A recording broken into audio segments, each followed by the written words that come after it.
Erling Haaland, ujung tombak Manchester City, sekaligus algojo penalti dan peraih sepatu emas, tidak berada di tempat yang dia inginkan saat drama adu penalti antara Manchester City versus Real Madrid mencapai klimaksnya. Dia berada di pinggir lapangan, tak berdaya mengubah keadaan, menyaksikan malamnya berubah menjadi mimpi buruk. Haaland kebanyakan berdiri di belakang barisan pemain cadangan, pelatih, dan staf Manchester City yang berjajar saling berangkulan menyaksikan adu penalti melawan Real Madrid. Sesekali dia tampak maju ke depan, melompat-lompat dan meneriakkan kata-kata penyemangat. Tetapi kemudian dia menjauh lagi, menunjukkan semua gejala pemain yang tidak menikmati perasaan tertekan dan ketidakberdayaan. Kepalanya tertunduk, mondar-mandir cemas, tangan dimasukkan ke dalam saku jaketnya. Apa yang terjadi dengan Erling Haaland? Mari kita lihat semua penjelasannya. Jude Bellingham bisa jadi contoh bagi Erling Haaland. Bagaimanapun, malam seperti laga itulah para pemain elit, para bintang papan atas, yang salah satunya adalah Erling Haaland, ingin mengingatkan kita mengapa mereka biasanya bersinar di level tertinggi. Ketika tekanan pertempuran meningkat, mendekati titik tak tertahankan, para pemain inilah yang menunjukkan kemampuan terbaik mereka. Lihat saja kontribusi Jude Bellingham dalam proses menuju gol pembuka dari Rodrigo dan sentuhan ajaibnya untuk mengontrol bola dan mengatur serangan penentu kemenangan. Jude Bellingham melanjutkan penampilan briliannya dengan mencetak penalti kedua Real Madrid dengan keahlian yang dia tunjukkan sepanjang malam. Seolah-olah ia heran mengapa ada yang berani berpikir pemain dengan bakatnya akan membiarkan City lolos begitu saja. Sebaliknya, Erling Haaland hanya memiliki 21 sentuhan bola sebelum akhirnya diganti pada menit ke-90. Dia hanya menyelesaikan 5 operan, dan ini di bawah standar, dan hampir mustahil untuk bisa dipercaya mengingat tingginya tekanan City. Secara total, City melakukan 846 operan, namun tidak ada yang berasal dari Haaland sampai menit ke-37. Haaland melepaskan 5 tembakan, meskipun hanya 1 yang tepat sasaran, dan ada sundulan di babak pertama yang membentur mistar gawang. Jadi tidak tepat untuk mengatakan bahwa Haaland tidak pernah mengancam gawang Madrid. Namun Pep Guardiola berbaik hati ketika dia mengatakan City telah bermain luar biasa di semua lini. Mereka kekurangan sesuatu di dalam kotak penalti, dan Guardiola mengakui hal itu dalam analisa pasca pertandingan. Selama 2 leg perempat final Liga Champions, Haaland hanya berhasil melakukan 2 tembakan tepat sasaran dan kehilangan bola lebih banyak, yaitu sebanyak 14 kali, daripada jumlah operan suksesnya yang 11 kali. Dia hanya menyentuh bola 9 kali di kotak penalti dan tidak bisa memanfaatkan peluang tersebut. Sungguh tidak biasa melihatnya begitu tidak efektif, dan fans Manchester City bisa saja memaafkan jika mereka mengharapkan penampilan yang lebih baik, karena biasanya mereka melihat Haaland yang berbeda. Peluit akhir dibunyikan saat adu penalti berakhir, dan Haaland diturunkan menjadi semacam pemain penghibur. Pemain pertama yang dia dekati adalah Bernardo Silva, mencium pipinya dan mengucapkan kata-kata penghiburan apapun yang bisa dia berikan kepada salah satu dari 2 pemain City yang gagal mengeksekusi penalti.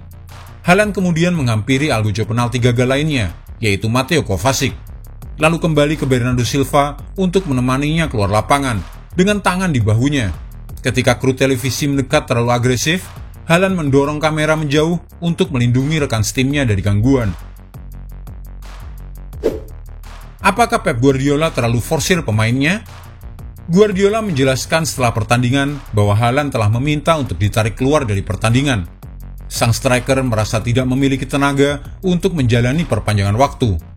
Hal yang sama menurut manajer City berlaku untuk Kevin De Bruyne, yang diganti pada menit ke-112, yang berarti City menjalani adu penalti tanpa 2 pemain yang seharusnya menjadi penendang penalti paling akurat mereka untuk menaklukkan André Lunin, kiper Real Madrid.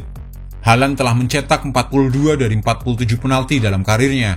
De Bruyne memiliki catatan 9 gol dari 11 penalti. Kita semua tidak akan pernah tahu apakah kehadiran mereka bisa mengubah segalanya. Tetapi menarik untuk berpikir demikian. Kovacic misalnya mungkin akan dicoret dari daftar 5 penendang penalti City. Sialnya bagi City, De Bruyne dan Haaland mengalami masalah cedera musim ini, dan dari segi kebugaran, mungkin hal itu menimpa mereka di saat yang tidak tepat. Jika demikian, mungkin perlu dipertanyakan mengapa Guardiola menurunkan mereka berdua sejak awal dalam kemenangan 5-1 melawan Luton Town yang terjadi di antara kedua leg perempat final ini. Bisakah mereka diistirahatkan saat melawan tim peringkat ke-18 Liga Inggris itu? Kita bisa menyimpulkan bahwa mungkin seharusnya hal itu bisa. Erling Haaland juga manusia, belum level alien. Ada yang tidak beres dengan Haaland. Meskipun demikian, kritik pedas terhadap striker yang telah dengan rakus mengumpulkan 83 gol ini dan terus bertambah dalam 2 musim pertamanya bersama City, ini sulit diberikan. Haaland terus dikatakan kepada kita sedang tidak menjalani musim yang hebat. Dan mungkin itu benar, sampai batas tertentu. Dalam konteks pemecahan rekornya di tahun pertama di Manchester City, tetapi kemudian Anda bisa melihat dia telah mencetak 31 gol musim ini.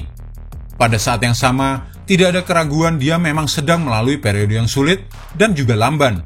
Dan dalam performa saat ini, tidak mudah untuk menemukan kembali sentuhan magisnya yang membantunya menghancurkan begitu banyak pertahanan lawan musim lalu. Roy Keane, seperti yang sering terjadi, bertindak terlalu jauh ketika baru-baru ini menggambarkan Haaland tampak seperti pemain Liga kedua.